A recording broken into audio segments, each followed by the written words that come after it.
নমস্কার, ওঙ্কার বাংলায় আপনাদের সকলকে স্বাগত জানাচ্ছি। এই মুহূর্তে আপনাদের সাথে রয়েছে আমি অপরূপা। চোখ রাখবো গুরুত্বপূর্ণ কিছু খবরের দিকে, কারণ এখন সময় নগর মহানগরের। প্রথমেই যে খবরের দিকে চোখ রাখবো তা হলো ভোট কুশলী সংস্থা আইপ্যাকের অন্যতম কর্তা ভিনেশ চান্দেলকে 10 দিনের জন্য হেফাজতে নিয়েছে ইডি। সোমবার রাতে তাকে কয়লা পাচার মামলায় গ্রেফতার করা হয়। এবার প্রতীক জৈনের স্ত্রী এবং ভাইকে তলব করেছে কেন্দ্রীয় সংস্থা। আইপ্যাক তৃণমূলেরও সহযোগী সংস্থা। মমতা বন্দ্যোপাধ্যায় নিজেই বলেছিলেন আইপ্যাক তৃণমূলের আইটি সেল দেখে, ফলে ভোটের রাজনীতিতে অবধারিতভাবে জড়িয়ে যাচ্ছে ইডির এই তৎপরতা। ভোটের ঠিক 10 দিন আগে আইপ্যাকের অন্যতম কর্তা গ্রেফতার হওয়ায় সরব হয়েছে তৃণমূল। দলের সর্বভারতীয় সাধারণ সম্পাদক রাতে সোশ্যাল মিডিয়া এক্সে একটি দীর্ঘ পোস্টে কার্যত বিজেপিকে নিশানা করেছেন। অবিলম্বে আইপ্যাক কর্তাকে ছেড়ে দেওয়ার দাবিও জানিয়েছে। ইডির এই তৎপরতা কি ভোটের আগে তৃণমূলকে অপদস্থ করার কৌশল?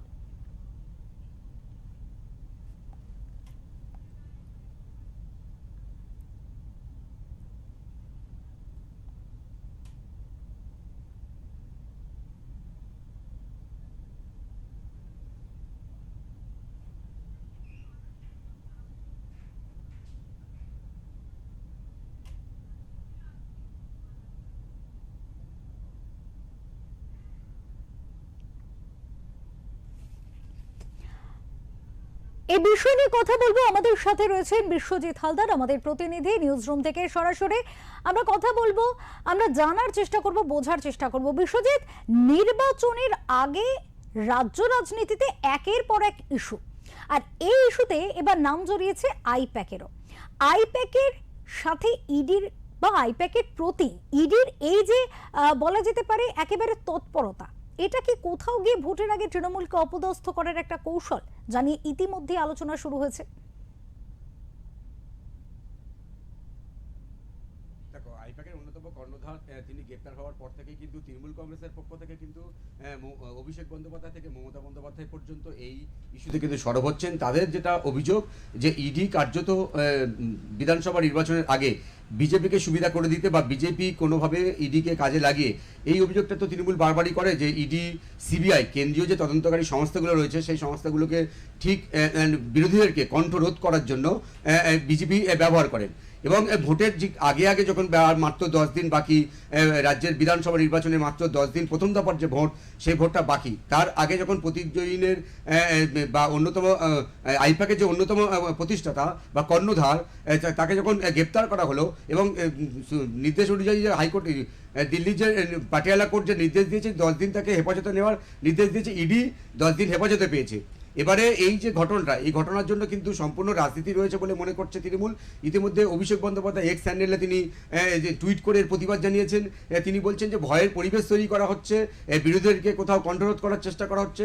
মমতা বন্দ্যোপাধ্যায় তিনি একাধিক জনসভা থেকে এই নিয়ে সরব হয়েছেন এবং তৃণমূলের যে সাংসদ ডেরেক ওব্রায়েন তিনি নিঃশর্ত মুক্তির দাবি জানাচ্ছেন যে আইপ্যাকের যে অন্যতম কর্তা যে ভিনেশ চান্ডেলকে যে গ্রেপ্তার করা হলো এটা কার্যত রাজনৈতিক উদ্দেশ্য প্রণোদিত, তাকে অবিলম্বে ছেড়ে দেওয়া হোক। এবারে অন্যতম যে কর্তা আইপ্যাকের তার বিরুদ্ধে যে অভিযোগ, ইডি সূত্র যেটা জানা যাচ্ছে, তারা বলছেন যে 51 কোটি টাকা প্রায় হাওলার মধ্যে দিয়ে লেনদেন হয়েছে। কয়লা পাচার মামলায় তদন্ত করতে গিয়ে ইডি একাধিক জায়গায় তারা তল্লাশি করে এবং সেই সঙ্গে তারা অনেকজনকে জিজ্ঞাসাবাদ করার পর তারা নির্দিষ্ট হয়েছেন বা তাদের কাছে নির্দিষ্ট তথ্য প্রমাণ রয়েছে বলে তারা দাবি করছেন ইডি, যে তাদের কাছে যে তথ্য প্রমাণ রয়েছে সেই তথ্য প্রমাণ ভিত্তিতে বলা যায় যে কয়লা পাচার মামলার প্রায় 51 কোটি টাকা হাওলার মধ্যে দিয়ে লেনদেন হয়েছে, যার সঙ্গে আইপ্যাক যুক্ত রয়েছে। এবং এই যে হাওলার মধ্যে দিয়ে যে তথ্য প্রমাণ, সেই তথ্য প্রমাণ কিন্তু লোপাট করার জন্য বা মুছে দেওয়ার জন্য আইপ্যাকের যে অন্যতম প্রতিষ্ঠাতা যিনি গ্রেপ্তার হয়েছেন ভিনেশ, তিনি নির্দেশ দিয়েছিলেন, আইপ্যাকের যে অন্যান্য কর্মীরা রয়েছেন তাদেরকে নির্দেশ দিয়েছিলেন যে এই মেল বা তথ্য ডিলিট করে দেওয়ার জন্য।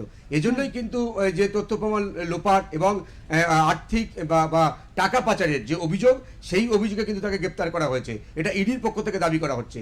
এবং সেই সঙ্গে যে কয়লা পাচার মামলায় তুমি জানো যে মমতা বন্দ্যোপাধ্যায় প্রতীক জৈনের যে অফিস এবং প্রতীক জৈনের যে বাড়ি, আইপ্যাকের যে অফিস কলকাতার, সেখানে কিন্তু তারা যখন ইডি অভিযান চালিয়েছিল তখন মমতা বন্দ্যোপাধ্যায় স্বয়ং উপস্থিত হয়েছিলেন এবং তিনি আমার দেখেছিলাম সেই সময় একটা ফাইল নিয়ে তিনি বাইরে এসেছিলেন, সবুজ ফাইল নিয়ে তিনি বেরিয়ে এসেছিলেন। সে সময় কিন্তু রাজনীতি তোলপাড় হয়েছিল। তখন কিন্তু অনেকে মনে করছেন যে তখন ইঙ্গিত পাওয়া যাচ্ছিল যে ভোটের আগে হয়তো এই যে কয়লা পাচার মামলা সেটা নিয়ে কিন্তু ইডি আবার তৎপরতা হবে এবং প্রতীক জৈনের যে তার স্ত্রী এবং তার ভাইকে তারাও কিন্তু এই এর সঙ্গে যুক্ত। আইপ্যাকের যে সংস্থা ভোট কুশলী তৃণমূলের যে ভোট কুশলী সংস্থা তার সঙ্গে যুক্ত তার ভাই এবং স্ত্রীকে তলব করা হয়েছে। এবং কেন তলব করা হলো? প্রতীক জৈনকে কিন্তু এই যে কয়লা পাচার মামলা, এই যে হাওলার যে টাকার লেনদেন প্রমাণ পেয়েছে ইডি, তার জন্য কিন্তু দিল্লিতে ডেকে পাঠানো হয়েছিল। ইডি তাকে তলব করেছিল দিল্লি যাওয়ার জন্য, কিন্তু প্রতীক জৈন তিনি কলকাতা হাইকোর্টে তিনি দ্বারস্থ হন এবং তিনি জানিয়ে দেন যে তিনি তদন্তে সহযোগিতা করতে রাজি রয়েছেন। তিনি কলকাতা হাইকোর্টে তিনি উপস্থিত হতে পারেন, কিন্তু দিল্লি যাওয়া কোনোভাবে সম্ভব নয়, কারণ ইতিমধ্যে রাজ্যে বিধানসভা নির্বাচনের প্রচার চলছে। তিনি ভোট কৌশলী একটা সংস্থা, তিনি কাজ করছেন, কোনোভাবে যাওয়া সম্ভব নয়। তিনি কাজে ব্যস্ত থাকার জন্য যেতে পারছেন না। তারপরে কিন্তু ইডির পক্ষ থেকে তার স্ত্রী এবং তার ভাইকে ডাকা হয়েছে এবং ব্যাংকের যে কাগজপত্রগুলো সেগুলো নিয়ে যেতে বলা হয়েছে। ইডির পক্ষ থেকে দাবি করা হচ্ছে যে এটা কার্যত কয়লা পাচার যে মামলা, তার মামলার যে হাওলার মধ্যে যে টাকা লেনদেন হয়েছে সেই জন্য ডাকা হয়েছে। এবারে দেখো 26-এর বিধানসভা নির্বাচনের আর মাত্র 10টা দিন বাকি, প্রথম দফার ভোট, ইতিমধ্যে প্রচার চলছে এবং বিভিন্ন রাজনৈতিক দল তারা প্রচার করছে। এই প্রেক্ষাপটে যখন ইডি আইপ্যাকের যে তৃণমূল রাজ্যের শাসক দল তৃণমূল কংগ্রেসের যারা ভোট কৌশলী সংস্থা, সেই সংস্থা যখন একটা গুরুত্বপূর্ণ একজন প্রতিষ্ঠাতা বা কর্তাকে গ্রেপ্তার করা হয়, তখন স্বাভাবিকভাবে তৃণমূল কংগ্রেসের পক্ষ থেকে অভিযোগটা তো উঠবেই যে তাহলে কোথাও কি তাহলে রাজনৈতিক স্বার্থে ব্যবহার করা হচ্ছে। এবং মমতা বন্দ্যোপাধ্যায় সরব হচ্ছেন, তৃণমূলের সাংসদ ডেরেক ওব্রায়ান সরব হচ্ছেন যে এটা কোথাও একটা বিরোধীদেরকে ভয় পাওয়ানোর চেষ্টা করা হচ্ছে, ভোটের আগে বিরোধীদেরকে যাতে কোনোভাবে ভয় পেয়ে দেওয়া যায় সেই চেষ্টা করা হচ্ছে। তবে বিজেপির পক্ষ থেকে যেটা জানানো হচ্ছে, স্বয়ং রাজ্য বিজেপি সভাপতি শ্রমিক ভট্টাচার্য তিনি বলেছেন যে এই যে আইপ্যাকের যে কর্তাকে গ্রেপ্তার করা বা এই যে কয়লা পাচার মামলা যে তদন্ত ইডি করছে তার জন্য এই যে ধরপাকড় বা গ্রেপ্তার, এর সঙ্গে বিজেপি বা রাজনীতির কোনো যোগ নেই, বা 26-এর বিধানসভা নির্বাচনের সঙ্গে এই গ্রেপ্তারের সঙ্গে কোনো যোগ নেই।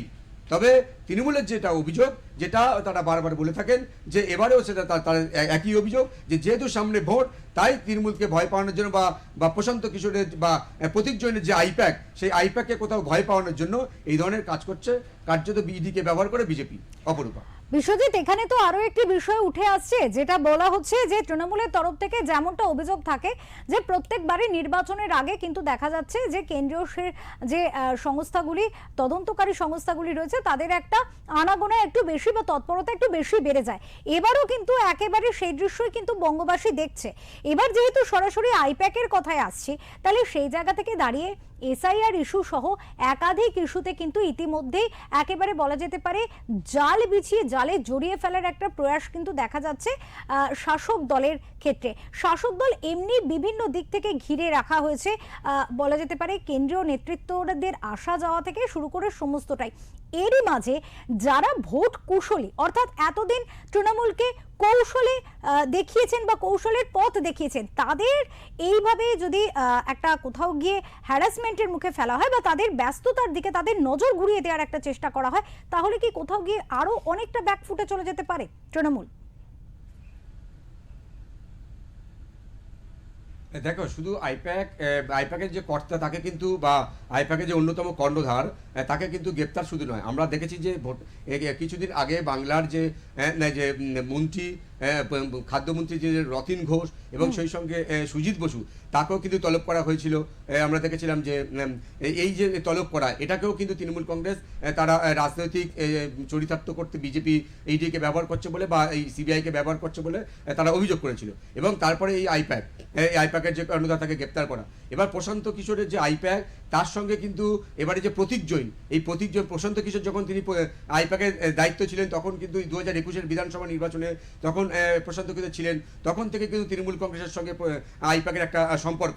তারপরে যখন তিনি বিহারের ভোটের যখন নির্বাচনের জন্য তিনি ব্যস্ত হয়ে পড়েন, তখন তিনি আইপ্যাক ছেড়ে দিলেও কিন্তু আইপ্যাকের সঙ্গে তৃণমূলের যে চুক্তিটা ছিল, এবং এই সময় কিন্তু এই মুহূর্তে যে আইপ্যাকের যে ভোট কৌশলী কাজ তারা করছেন তৃণমূলের হয়ে, সেটা কিন্তু প্রতীক জৈনের নেতৃত্বে হচ্ছে। এবং প্রতীক জৈনের নেতৃত্বে হচ্ছে কিন্তু যিনি গ্রেপ্তার হয়েছেন, তিনি দিল্লির যে অফিসটা, আইপ্যাকের যে মূল অফিস, সেটা কিন্তু সামলান।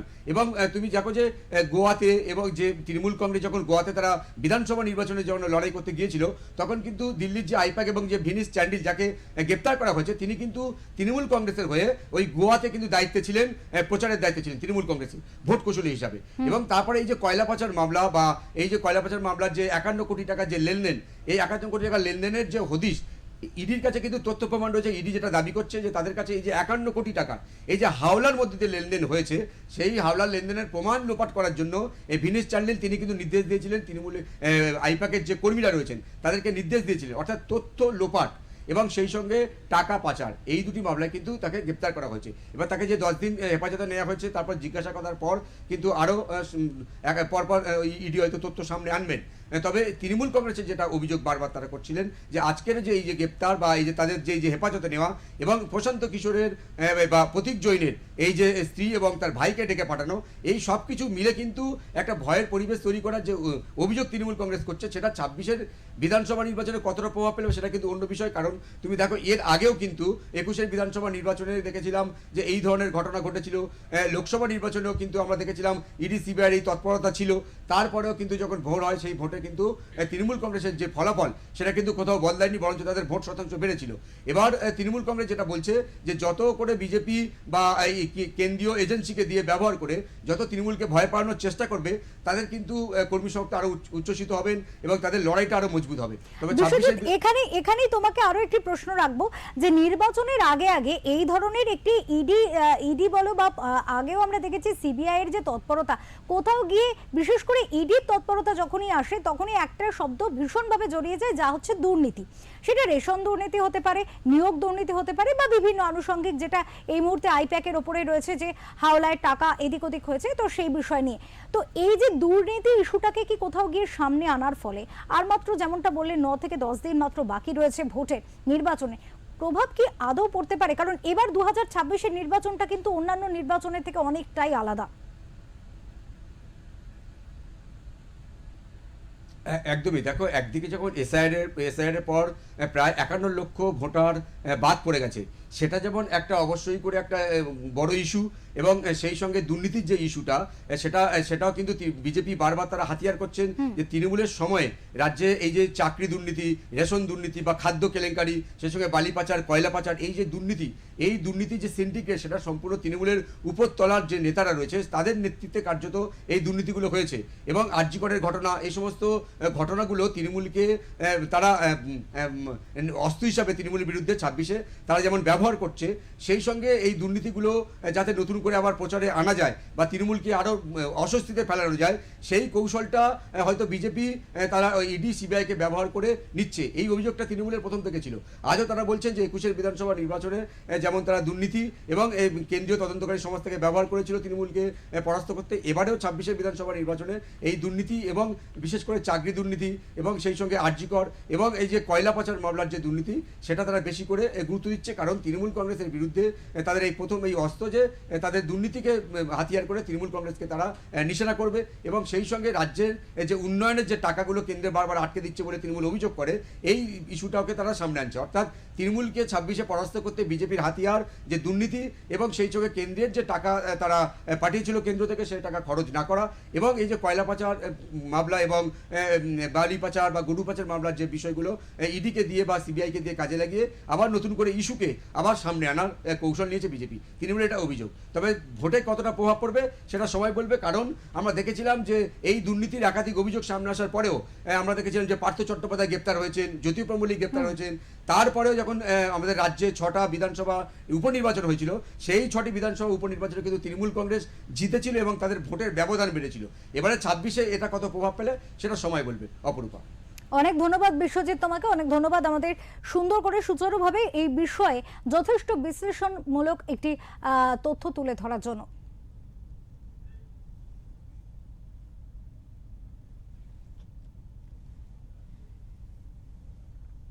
দর্শকদের কাছে আরো একবার জানিয়ে রাখতে চাইবো, আইপ্যাক কর্তার গ্রেফতারের পিছনে স্বাভাবিকভাবেই প্রশ্ন থাকছে কিসের ইঙ্গিত।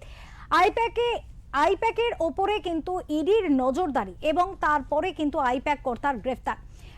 10 দিনের জন্য তাকে জেল হেফাজতে নিয়ে জিজ্ঞাসাবাদ, এই যে সার্বিক বিষয়বস্তু, এই বিষয়গুলি নিয়ে মুখ খুলেছে তৃণমূল। যদিও নির্বাচনে কতটা এর প্রভাব পড়বে তা তো সময় বলবে। এই মুহূর্তে যাব একটা ছোট্ট ব্রেকে, বিরতির পর আবারও ফিরছে খুব শীঘ্রই।